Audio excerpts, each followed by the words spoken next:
and welcome to the Inspired Leaders Book Club, which is brought to you by 3minuteleadership.com.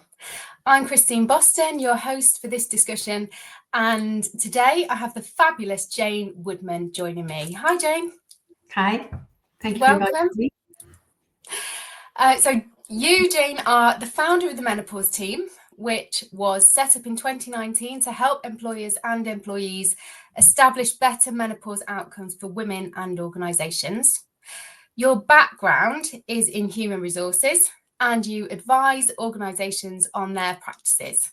You're also an international lecturer on human resource management and you've been nominated for many awards, which I'm not at all surprised about.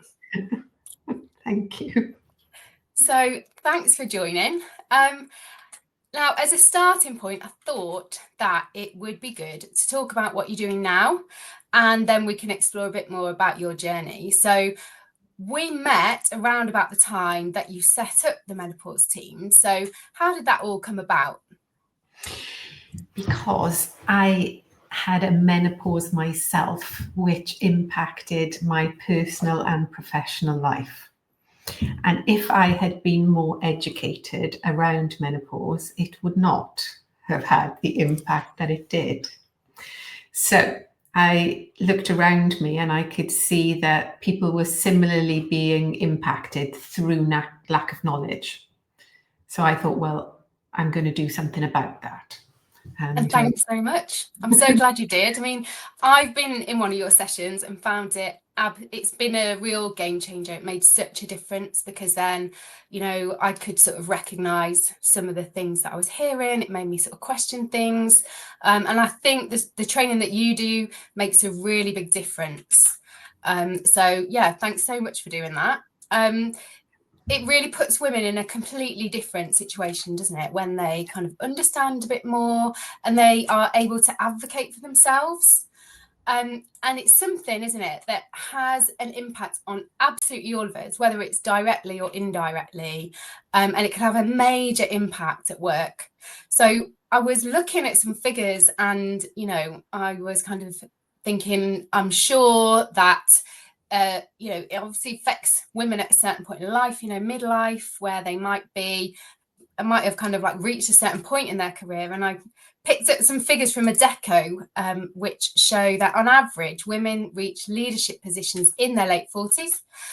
The age when women typically go through the menopause is between 45 and 55. But of course, symptoms could start quite a way before that, couldn't they? And, you know, from kind of your experience and maybe those that you work with, you know, how difficult is it or can it be to sort of manage those symptoms in the workplace? It can be very difficult if you don't understand what's happening and you don't understand the options that are available to you. If you do get then medical help and you understand about diet and lifestyle, this doesn't necessarily need to impact that much. 1 in 10 women leave the workforce because of menopause. 1 in 5 don't seek the promotions that they deserve, and a further 1 in 5 reduce their working hours. So all of that is having an impact on people's personal and professional lives, both now, but if you're reducing your working hours or you're leaving work, then that's about your pension as well. So this is such a fundamental issue that impacts people, but it doesn't need, you know, it doesn't need to be negative. So it is all about education and about being proactive. So in the main, Generation X are going through this now, but millennials are coming close behind. Mm-hmm. So that educational piece, you know, when women are maybe around 38, 40, that could be perfect because then you don't need to enter this phase of life not understanding what impact it could be and how you can manage it. And just for the completeness, you said about when are people affected. 1 in every 100 experiences menopause before the age of 40. So lots of people go to their GP and the GP might say, oh, you're too young, but you really are never too young to be experiencing this. And it's just things like that you need to know about, you know, that you're not off in another direction I'm not saying that all roads lead to menopause in midlife, they don't, but several of them do. And so it is worth knowing that, yes, in midlife, but also earlier. And also maybe recognizing the complexity, Yes. because, yeah, you know, whatever you're going through or whatever symptoms you have, it could be that hormones play a part. You know, it could be layers of different things, couldn't it? But I think having an awareness, and I think it's work like yours is meaning that these are conversations that can be had, and they're being had, like in the workplace, in social environments. You know, it's not like it used to be where it was all very hush hush and it wasn't something that you talked about with anybody. You know, it's so out in the open, and like I say, you know, much because of the work that you're doing to bring it to the forefront and have those open discussions in the workplace. I think that's making a really key difference. So yeah, well done. Thanks for all you're doing. How, if organisations are interested, or you know, anyone's listening, sort of wants to bring you into the workplace, what sort of support are you offering, and how can organisations benefit from that? So I run workshops, help organisations set up networks, help them write policy, strategy. So lots of things that can build really an ecosystem of menopause support. So it isn't just about having a policy, or it's not just about having a workshop. There are things that you can do. None of these things have to be particularly expensive. And then maybe it's about training some organizational menopause champions, and then those people can carry the baton and stay up to date and signpost people. So really it's just about developing this ecosystem, which then can, or culture, whatever you want to call it, that can really help. And it isn't just about women. You know, often men are married to women or in relationships with women, and if they had an understanding, then that could really help, not just in their personal lives, but working with women as well. So yeah, we all need to understand, and if organizations make that effort, then they will see productivity benefits. They will retain talent. They will retain tacit knowledge. So it seems a bit of a no-brainer that you engage with this. Because yeah, it can have quite an impact, can't it? So like, you know, lots of women have insomnia, don't they? Yes. Which is hormone related, or yeah, memory loss, you know, all the symptoms. Concentration. Yeah, and sometimes, yeah, anxiety, and sometimes Yeah. they might not even recognize themselves that that's Yeah. going on. It's very, very There's hard to identify, isn't it? another one as well, which is, I think, interesting.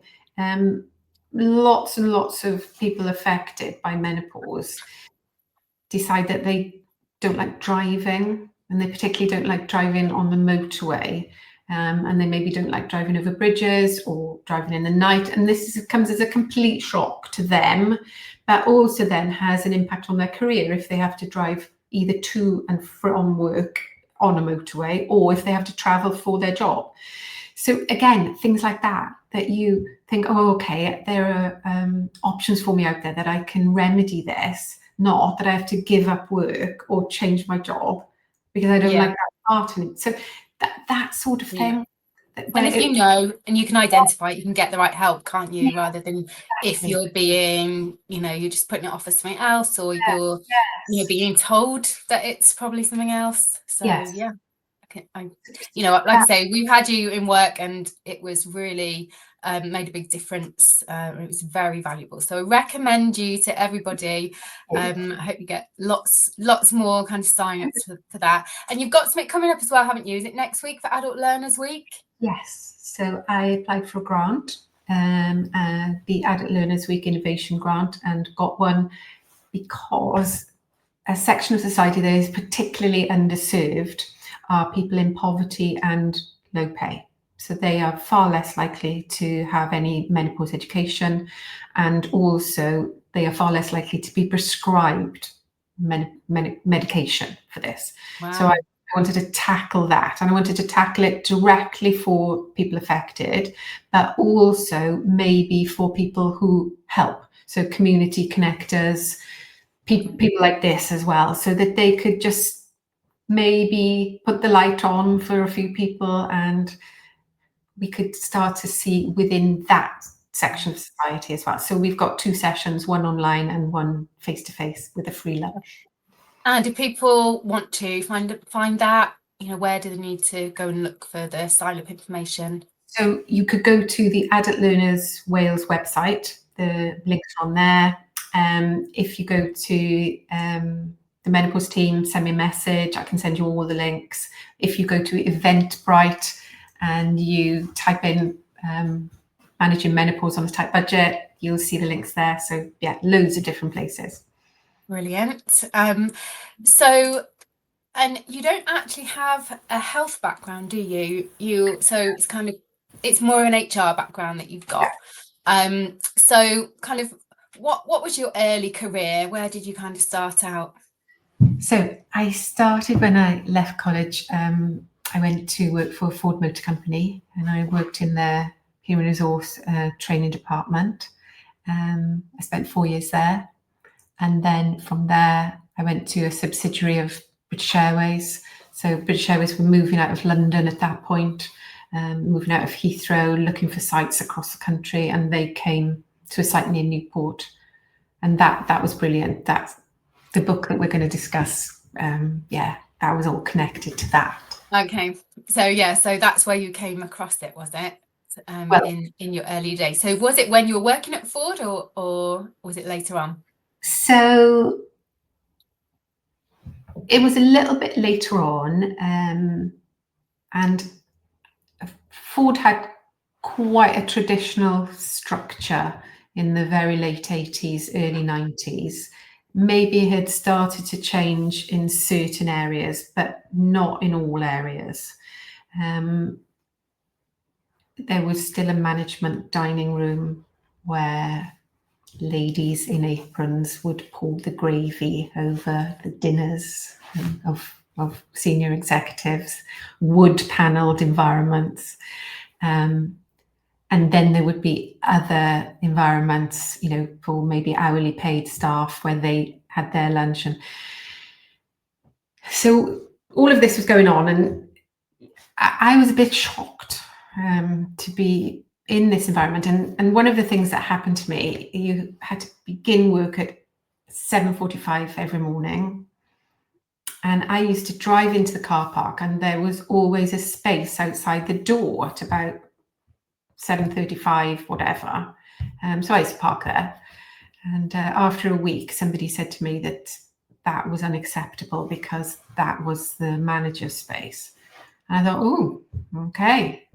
So these were indicators that, you know, there was maybe a lack of equality and a lack of harmonization. Anyway,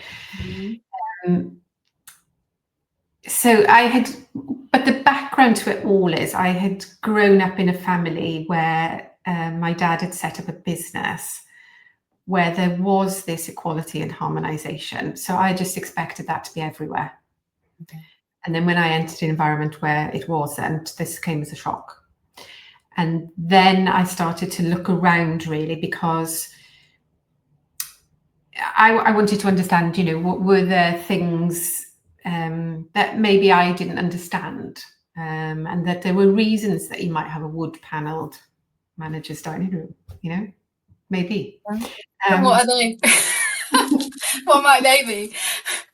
So, anyway, and then I came across the road to Nissan, and it was of real comfort to me because it was talking about things that I believed in. It was talking about harmonization. It was talking about single status. It was talking about respect, etc. So I was recruited by British Airways, and I recruited the operations manager, and I sent the book to him, and I wrote him a note, and I said I'd like to run this subsidiary really around the principles of this book. And coincidentally, he had come from continental Cannes, which is also talked about in the book. So he had both an understanding of that environment, and then he had a desire to develop the British Airways subsidiary, not exactly like the Nissan situation, but that we could take positive things from it, and that is what happened.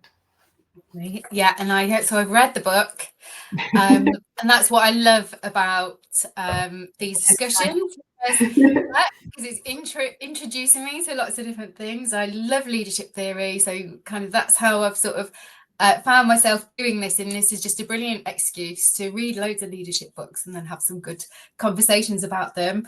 But I also really love used books, and you can see this is a proper library book. It's like the kind of text that I might have been kind of studying at university. That's what it reminds me of. So it's kind of giving me that nostalgia. And this one is actually from the library of the University of Ulster. So I kind of like to think about what life this book has had and who's read it, and all that kind of thing. So yeah, thank you for introducing me to that. Now, it was published in 1986, written by Peter Wickens, and it examines management and production strategies that led to Nissan's success. So what are the kind of key themes, in the book that you identified and thought, right, these are really important. I want to share these with others, and I think this is the way to run an organization. Respect, really. The fundamental element of this is that they respected everybody who worked there, and they expected the respect back. It was a two-way situation. So I felt it indicated that people were valued for whatever they were doing. It wasn't that these people were seen as production operatives and, that's all they can do. They're less than.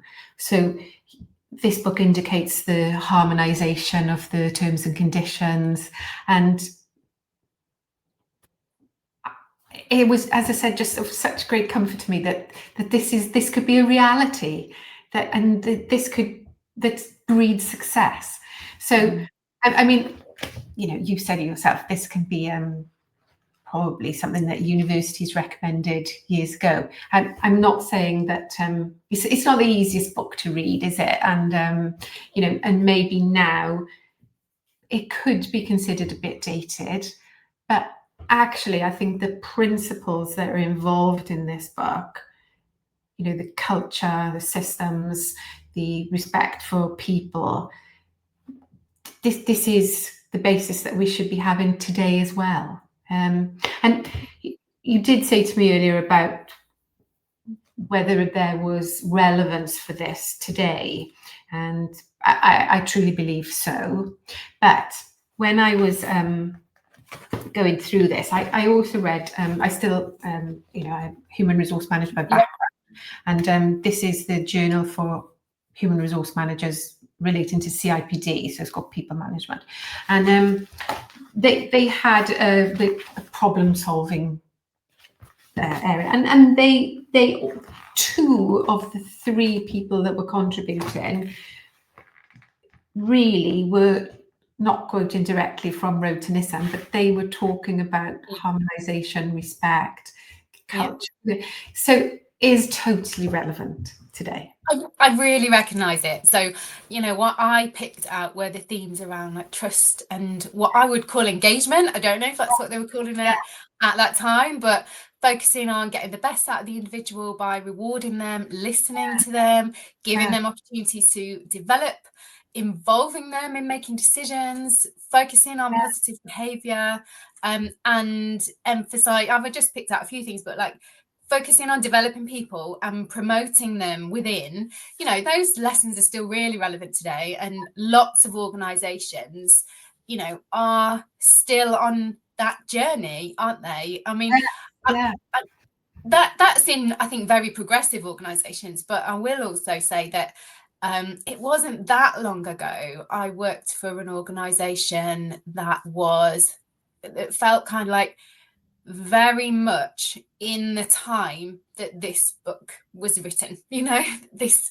was about. So, and they actually introduced, and like I said, it wasn't that long ago, they introduced, they had clocking in and out anyway, and then they introduced a different method where the clock was on your computer and it started when you logged in, and it would change colour when your day was done. And I couldn't do it, so I didn't stay. Thought, this is not for me. But yeah, it was very much, I'd say, like before the time of this book. So there's clearly still a lot of work to do. Yes. And this book talks actually on that very note about clocking in and clocking out. That's something that they thought carefully about, and ultimately they decided no, they weren't going to do that. And it was all about the role of the supervisor, and that people had that relationship with their supervisor, whereby then they didn't need this clocking in and clocking out system. And yeah, it gave, I think, more than anything, reading this book, it just gave me the confidence and the belief in myself that we could do things differently, that the British Airways subsidiary could be run in a different way. And ultimately, as I said, that is what happened. And mainline British Airways started to look at us and understand that we were doing things differently, and maybe they could learn from that. That really then validated what we were trying to do. And I think there's some, like, more recent books that are very much built on this, the Road to Nissan foundation. So yeah, whilst it might not be the one, obviously you can buy it, I bought it, but it might not be the one that you would necessarily pick off the shelf straight away. It's not going to be in the book chart, is it? at the moment.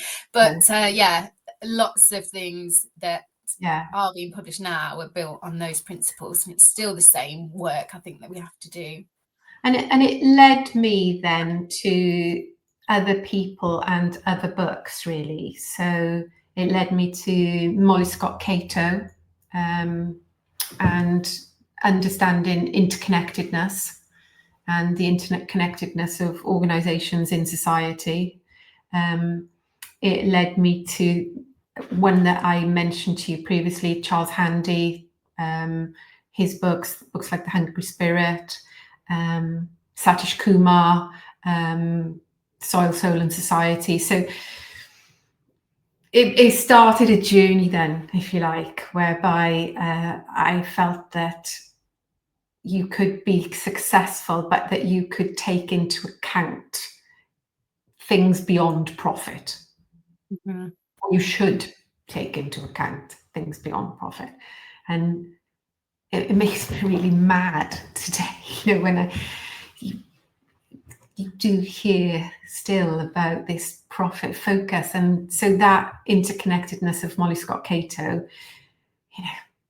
I can't understand then why people miss it and why they don't see it as vital.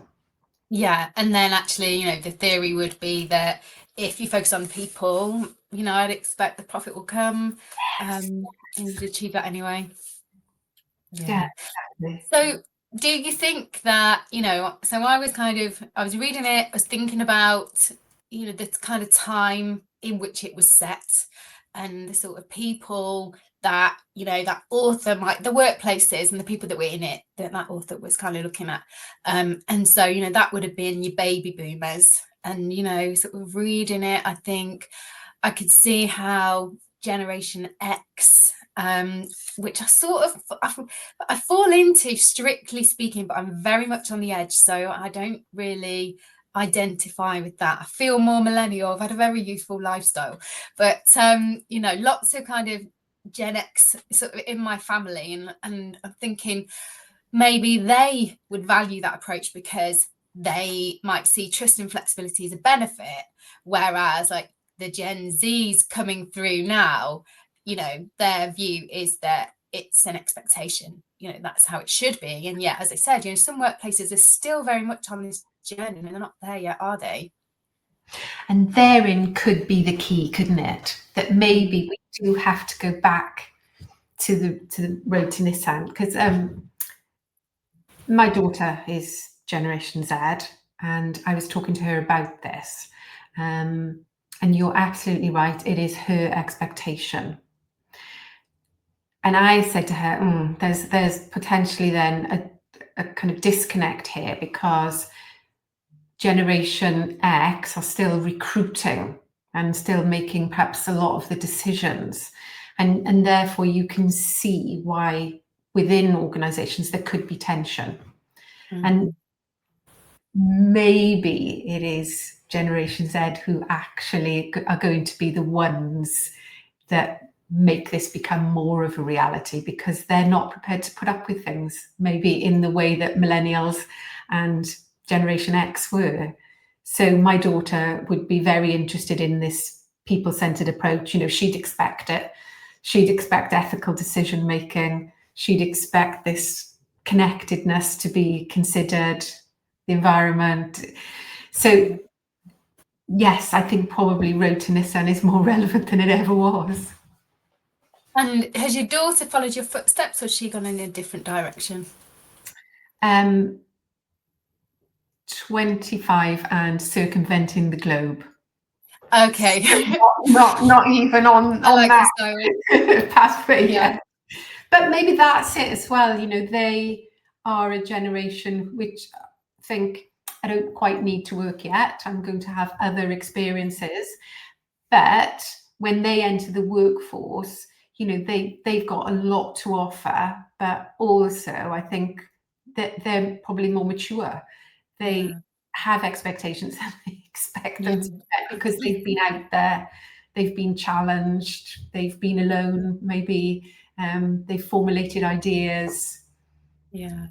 And again, I think that's another difference. I think, you know, that generation are more thinking, I want to enjoy my life, I want work-life balance. Maybe they're thinking, and I'm not sure, I know I'm thinking it, but maybe they're thinking, well, it'll be a long time before I retire. Definitely. I mean, maybe that hasn't crossed their mind, I'm not sure, but maybe they're thinking, long time before I retire, I'll be too old. That's certainly how I'm feeling, thinking, well, you know, do it now, or, you know, plan before retirement, because there's no point in waiting. But I noticed from kind of managing that generation that they are very much prioritizing work-life balance. You know, they want to work fewer hours and enjoy their life, take career breaks, do the things that they want to do, which maybe travel, maybe just, you know, development. I've had people wanting to take a break to do something just completely different, and then come back, you know. And but they're very much about life. Yeah, and community focused. I think more than maybe millennials and Generation X, they understand connectedness. I don't know how that has happened, but I think they do much more. That's really interesting, isn't it? Because I just wonder if the generation that come behind them are completely different in terms of connectedness.